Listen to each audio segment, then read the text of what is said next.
Ok, monsieur Metmati, tout à l'heure, ben, du coup, moi, je vous pose une question encore une fois.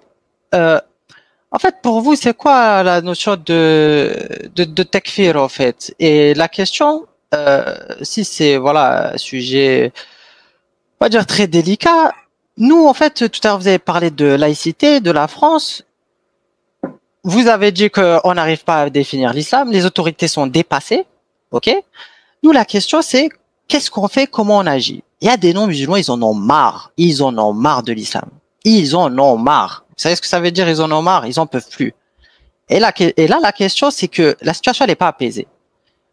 Lorsque l'État il agit, vous dites que, enfin, pas vous spécialement, Monsieur Metmati, mais comprenez le discours ambiant.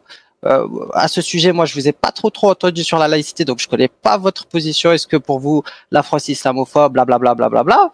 Mais si elle est islamophobe, comment elle va gérer le deal avec les terroristes, les djihadistes, les Irwani, les je sais pas qui? Comment ils gèrent? Parce que dès qu'ils agissent Écoute, contre un mouvement, vous dites ah mais il faut de l'essentialisation. Et dès qu'on spécifie, vous dites ouais mais de toute façon ça c'est pas l'islam. Donc en fait on si on se sort n'arrive même jamais pas de à cette question. définir l'islam, comment est-ce qu'on peut gérer finalement la situation avec les musulmans de France ou l'islam de France au final? Si on ne peut même pas définir qui est musulman, qui n'est pas musulman, qui est djihadiste, qui est dans le frérisme, c'est ça le problème, c'est l'ambiguïté et le flou.